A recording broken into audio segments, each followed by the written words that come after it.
How's it going, folks? Well, welcome back to another episode.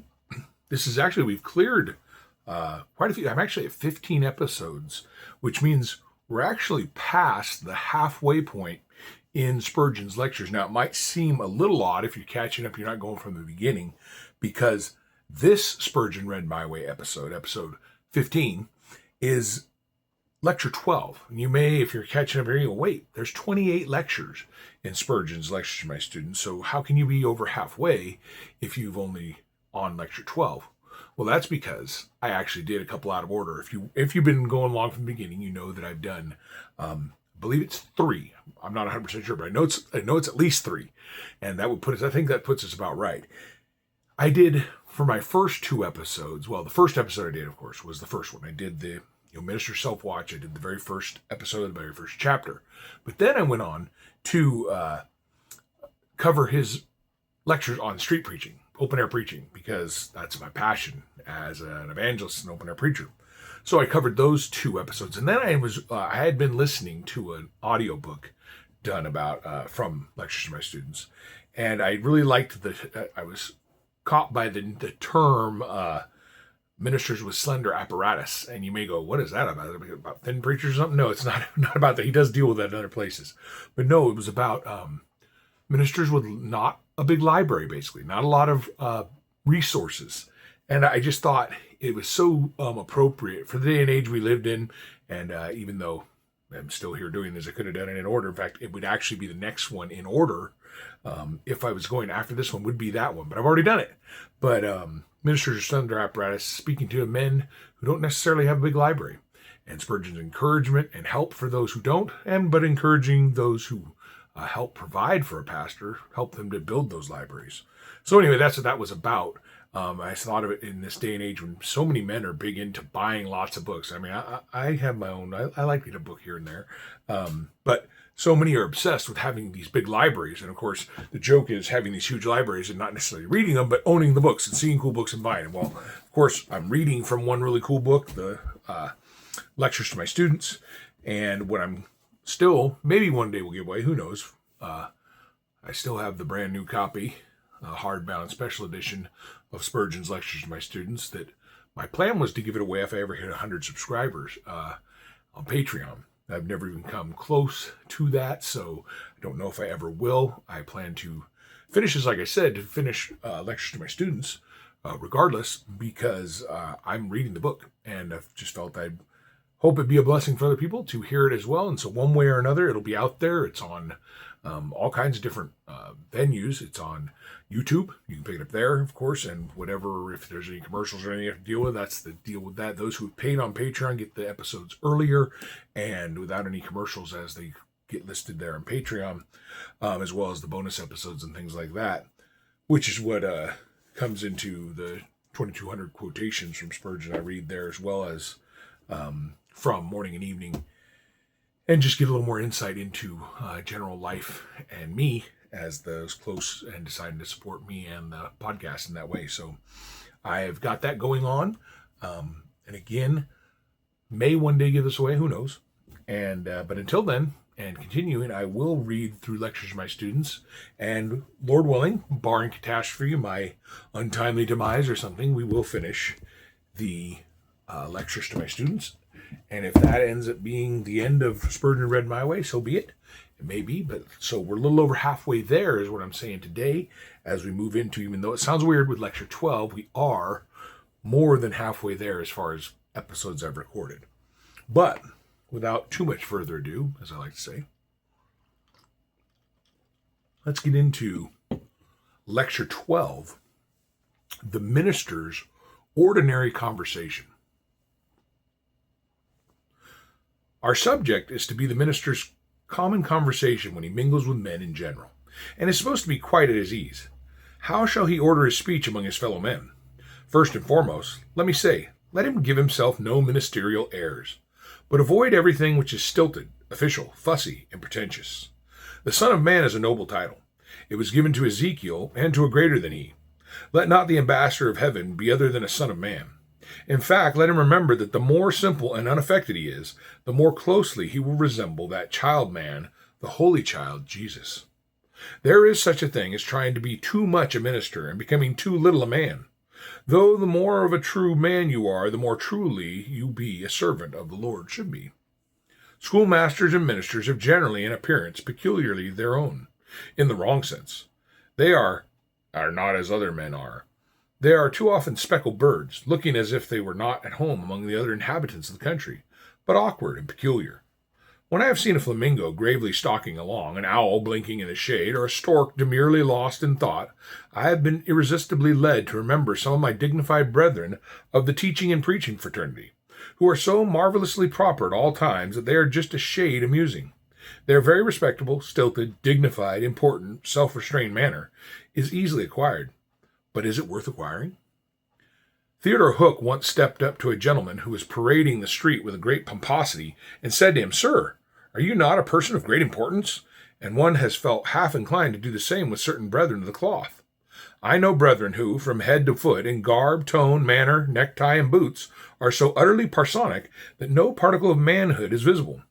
One young sprig of divinity must needs go through the streets in a gown, and another of the high church order has recorded it in the newspapers with much complacency that he traversed Switzerland and Italy, wearing in all places his biretta. Few boys would have been so proud of a fool's cap. None of us are likely to go as far as that in our apparel, but we may do the like by our mannerism. Some men appear to have a white cravat twisted round their souls. Their manhood is throttled with that starched rag. Certain brethren maintain an air of superiority, which they think impressive, but which is simply offensive, and eminently opposed to their pretensions as followers of the lowly Jesus. The proud Duke of Somerset intimated his commands to his servants by signs, not condescending to speak to such base beings. His children never sat down in his presence, and when he slept in the afternoon, one of his daughters stood on each side of him during his august slumbers. When proud Somersets gets into the ministry, they affect dignity, in other ways almost equally absurd. "Stand by, I am holier than thou," is written across their foreheads. A well-known minister was once rebuked by a sublime brother for his indulgence in a certain luxury, and the expanse was made a great argument. "Well, well," he replied, "there may be something in that, but remember, I do not spend half so much upon my weaknesses as you do in starch. That is the article I am deprecating, that dreadful ministerial starch. If you have indulged in it, I would earnestly advise you to go and wash in Jordan 7 times, and get it out of you, every particle of it. I am persuaded that one reason why our working men so universally keep clear of ministers is because they abhor their artificial and unmanly ways. If they saw us in the pulpit and out of it, acting like real men, and speaking naturally, like honest men, they would come around us. Baxter's remark still holds good. The want of a familiar tone and expression is a great fault in most of our deliveries, and that which we should be very careful to amend. The vice of the ministry is that ministers will personificate the gospel. We must have humanity along with our divinity if we would win the masses. Everybody can see through affectations, and people are not likely to be taken in by them.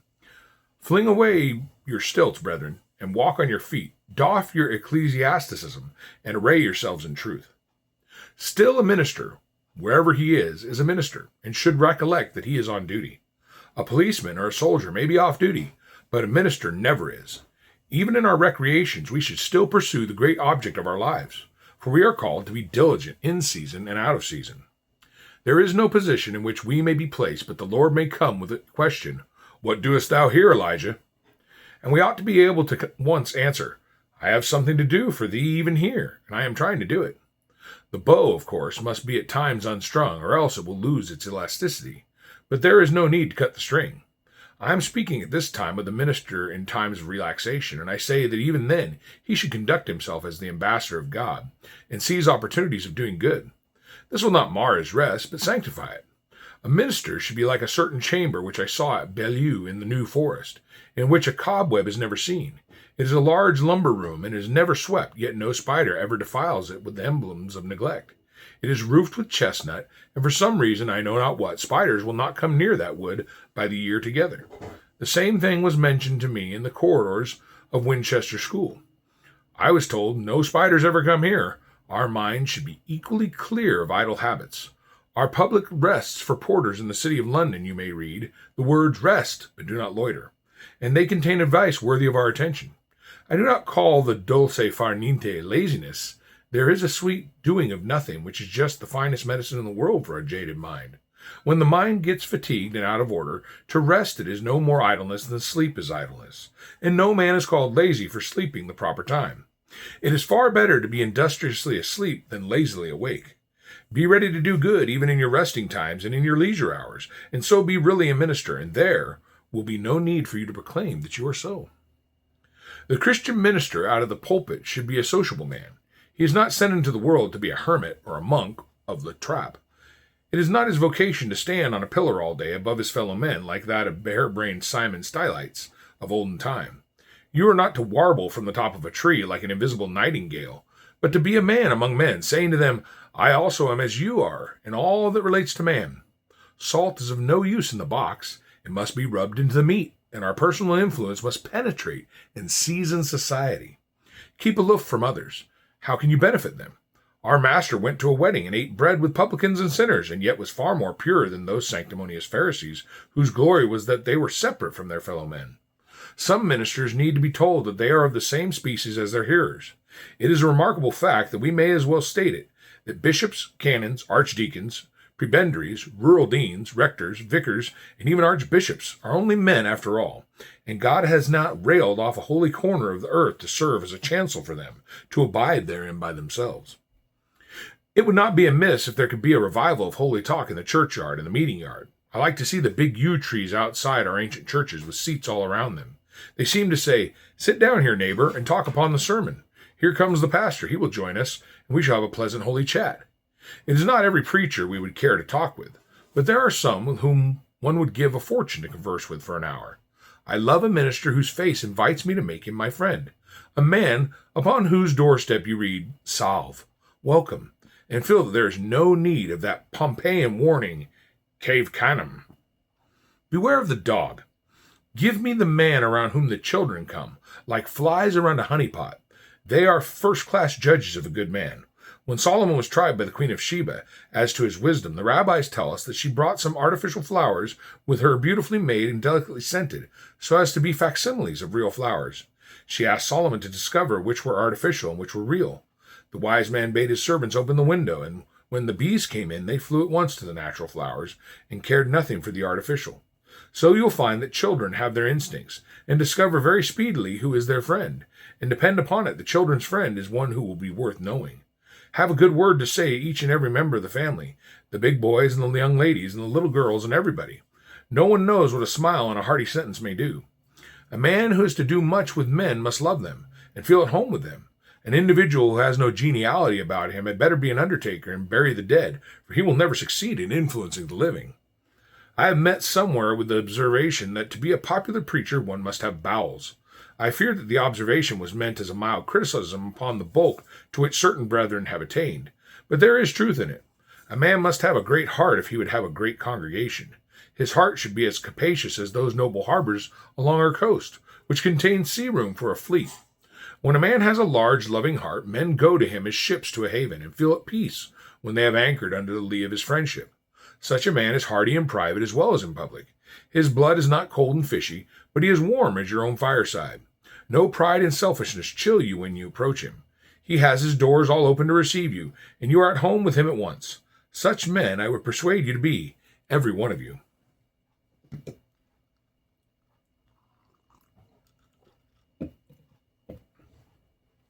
The Christian minister should also be very cheerful. I don't believe in going about like certain monks whom I saw in Rome, who salute each other in sepulchral tones, and convey the pleasant information, "Brother, we must die," to which lively salutation each lively brother of the order replies, "Yes, brother, we must die." I was glad to be assured upon such good authority that all these lazy fellows are about to die. Upon the whole, it is about the best thing they can do, but till that event occurs, they might use some more comfortable form of salutation. No doubt there are some people who will be impressed by the very solemn appearance of ministers. I have heard of one who felt convinced that there must be something in the Roman Catholic religion, from the extremely starved and pinched appearance of a certain ecclesiastic. "Look," said he, "how the man is worn to a skeleton by his daily fastings and nightly vigils. How he must mortify his flesh." Now the probabilities are that the emaciated priest was laboring under some internal disease which he would have been heartily glad to get rid of. And it was not conquest of appetite, but failure in digestion which had so reduced him, or possibly a troubled conscience, which made him fret himself down to the light weights. Certainly I have never met with a text which mentions prominence of bone as an evidence of grace. If so, the living skeleton should have been exhibited not merely as a natural curiosity, but as the standard of virtue. Some of the biggest rogues in the world have been as mortified in appearance as if they had lived on locusts and wild honey. It is a very vulgar error to suppose that a melancholy countenance is the index of a gracious heart. I commend cheerfulness to all who would win souls, not levity and frothiness, but a genial, happy spirit. There are more flies caught with honey than with vinegar, and there will be more souls led to heaven by a man who wears heaven in his face than by one who bears Tartarus in his looks. Young ministers, and indeed all others, when they are in company, should take care not to engross all the conversation. They are quite qualified to do so, no doubt. I mean from their capacity to instruct and readiness of utterance. But they must remember that people do not care to be perpetually instructed. They like to take a turn in the conversation themselves. Nothing pleases some more so much as to let them talk, and it may be for their good to let them be pleased. I spent an hour one evening with a person who did me the honor to say that he found me a very charming companion, and most instructive in conversation. Yet I do not hesitate to confess that I said scarcely anything at all, but allowed him to have the talk to himself. By exercising patience, I gained his good opinion, and an opportunity to address him on other occasions. A man has no more right at a table to talk at all than to eat all. We are not to think ourselves Sir Oracle, before whom no dog must open his mouth. No, let all the company contribute to their stores, and they will think all the better of the godly words which you try to season their discourse. There are some companies into which you will go, especially when you are first settled, where everybody will be awed by the majesty of your presence, and people will be invited because the new minister is to be there. Such a position reminds me of the choicest statuary in the Vatican. A little room is screened off, a curtain is drawn, and lo, before you stands the great Apollo. If it be your trying lot to be the Apollo of the little party, put an end to the nonsense. If I were the Apollo, I should like to step right off the pedestal and shake hands all around, and you had better do the same. For sooner or later, the fuss they make about you will come to an end, and the wisest course is to end it yourself. Hero worship is a kind of idolatry, and must not be encouraged. Heroes do well when they, like the apostles at Lystra, are horrified at the honors done to them, and run in among the people crying, "Sirs, why do ye these things? We are also men of like passions with you." Ministers will not have to do it long, for their foolish admirers are very apt to turn round upon them, and if they do not stone them nearly to death, they will go far as they dare in the unkindness and contempt. While I say do not talk all and assume an importance which is mere posture, still do not be a dummy. People will form their estimate of you and your ministry by what they see of you in private as well as by your public deliverances. Many young men have ruined themselves in the pulpit by being indiscreet in the parlor, and have lost all hope of doing good by their stupidity or frivolity in company. Don't be an inanimate log, an Antwerp's fair among many curiosities advertised by huge paintings and big drums. I observed a booth containing, quote, a great wonder, to be seen for a penny a head. It was a petrified man.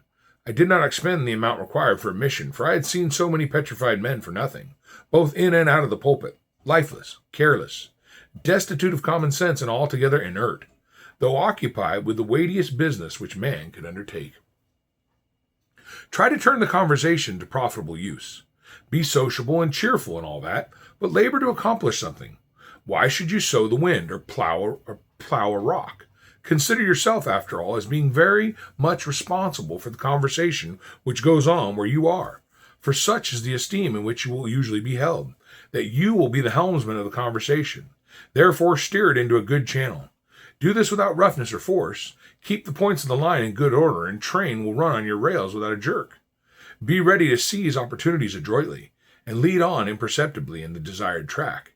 If your heart is in it, and your wits are awake, this will be easy enough, especially if you breathe a prayer for guidance. I shall never forget the manner in which a thirsty individual once begged of me upon Clapham Common. I saw him with a very large truck in which he was carrying an extremely small parcel, and I wondered why he had not put the parcel into his pocket and left the machine at home. I said, "It looks odd to see so large a truck for so small a load." He stopped, and looking at me seriously in the face, he said, "Yes, sir, it is a very odd thing. But do you know I have met with an odder thing than this very day? I've been about working and sweating all this ere blessed day until now. I haven't met a single gentleman that looked as if he'd give me a pint of beer till I saw you. I considered that turn of the conversation very neatly managed, and we, with a far better subject upon our minds, ought to be equally able to introduce the topic upon which our heart is set. There was an ease in the man's manner which I envied, for I do not find it quite so simple a matter to introduce my own topic to his notice. Yet, if I had been thinking as much about how I could do him good as he had upon how to obtain a drink, I feel sure I would have succeeded in reaching my point. If by any means we may save some, we must, like our Lord, talk at a table to good purpose. Yes, and on the margin of the well, and by the road, and on the seashore, and in the house, and in the field. To be a holy talker for Jesus might be almost as fruitful as an office as to be a faithful preacher. Aim at excellence in both exercises, and if the Holy Spirit's aid be called in, you will attain your desire.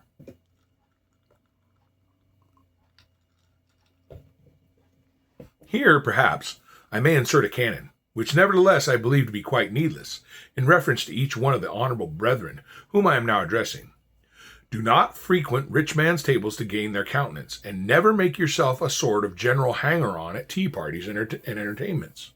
Who are you that you should be dancing attendance upon this wealthy man, and the other when the Lord's poor, his sick people, and his wandering sheep require you? To sacrifice the study to the parlor is criminal. To be a tout for your church and waylay people at their homes to draw them to fill your pews is a degradation to which no man should submit.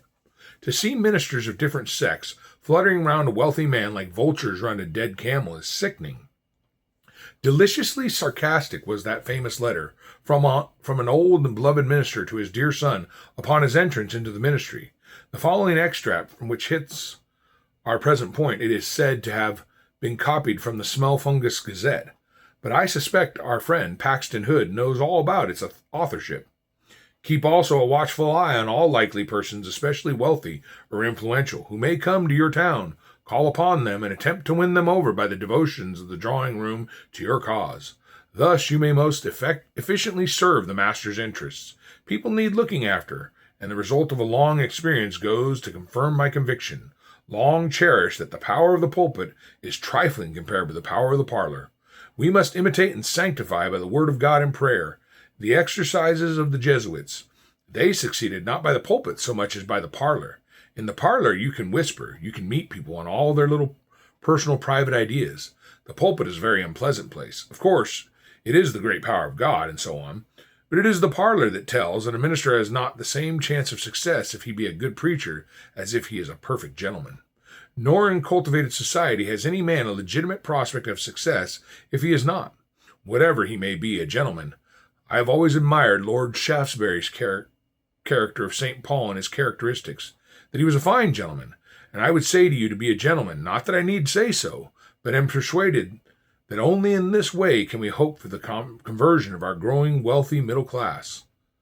We must show that our religion is the religion of good sense and good taste, that we disapprove of strong excitements and strong stimulants, and oh, my dear boy, if you would be useful, often in your closet, make it a matter of earnest prayer that you may be proper. If I were asked, what is your first duty? Be proper. And your second, be proper. And your third, be proper. Those who remember a class of preachers who flourished 50 years ago will see the keenness of the satire in this extract. The evil is greatly mitigated now. In fact, I fear we may be drifting into another extreme.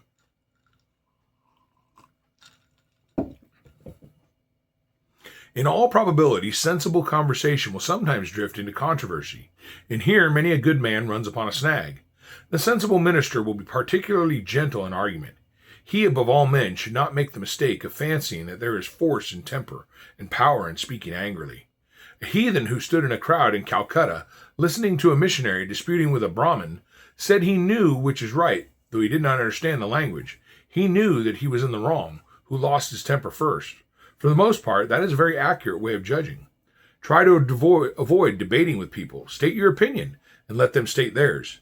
If you see that a stick is crooked, and you want people to see how crooked it is, lay a straight rod down beside it. That will be quite enough. But if you are drawn into controversy, use very hard arguments and very soft words. Frequently, you cannot convince a man by tugging at his reason, but you can persuade him by winning his affections. The other day I had the misery to need a pair of new boots, and though I bade the fellow make them as large as canoes, I had to labor fearfully to get them on. With a pair of boot hooks, I toiled like the men on board the vessel with Jonah, but all in vain. Just then my friend put in my way a little French chalk, and the work was done in a moment. Wonderfully coaxing was the French chalk. Gentlemen always carry a little French chalk with you into society, a neat packet of Christian persuasiveness, and you will soon discover the virtues of it. And lastly, with all his amiability, the minister should be firm for his principles, and bold to avow and defend them in all companies. When a fair opportunity occurs, or he has managed to create one, let him not be slow to make use of it. Strong in his principles, earnest in his tone, and affectionate in heart, let him speak out like a man and thank God for the privilege. There need be no reticence, there should be none. The maddest romances of spiritualists, the wildest dreams of utopian reformers, the silliest chit-chat of the town, and the vainest nonsense of the frivolous world demand a hearing and get it. And shall not Christ be heard? Shall his message of love remain untold? For fear we should be charged with intrusion or accused of cant? Is religion to be tabooed, the best and noblest of all themes forbidden? If this be the rule of any society, we will not comply with it. If we cannot break it down, we will leave the society to itself, as men desert a house smitten with leprosy. We cannot consent to be gagged. There is no reason why we should be. We will go to no place where we cannot take our master with us. While others take liberty to sin, we shall not renounce our liberty to rebuke and warn them. Wisely used, our common conversation may be a potent means for good. Trains of thought may be started by a single sentence which may lead to the conversion of persons whom our sermons never have reached. The method of buttonholing people, or bringing the truth before them, individually, has been greatly successful.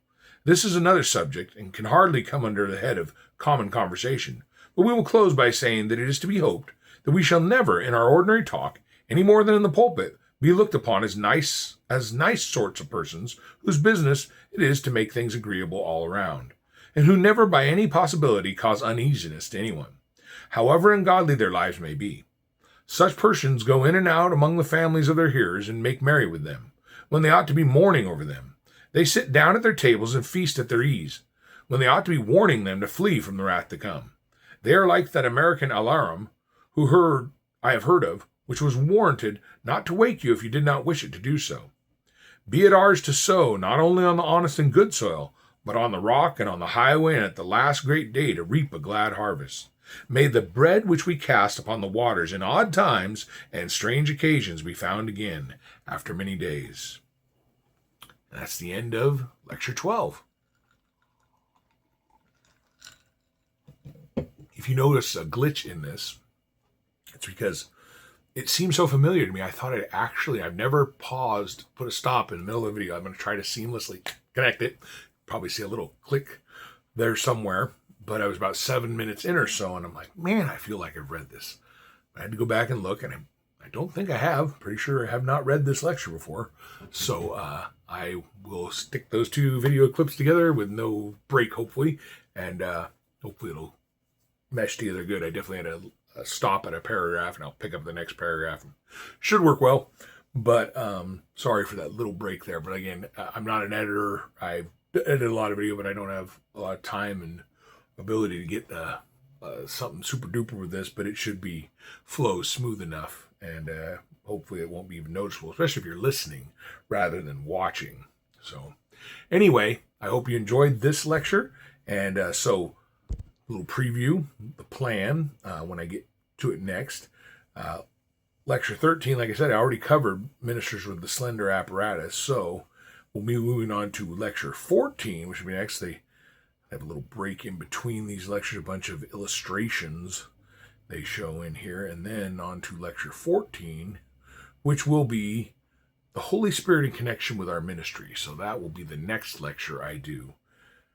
Lord willing, as this continues on, thank you again for watching. This was a pretty short chapter, it seemed, even with the break. Oh, no.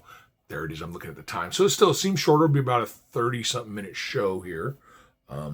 Yeah, that's shorter than usual. Maybe a shorter lecture for old Spurgeon there. Some have been ranged, the shows have been ranged into the hour or so.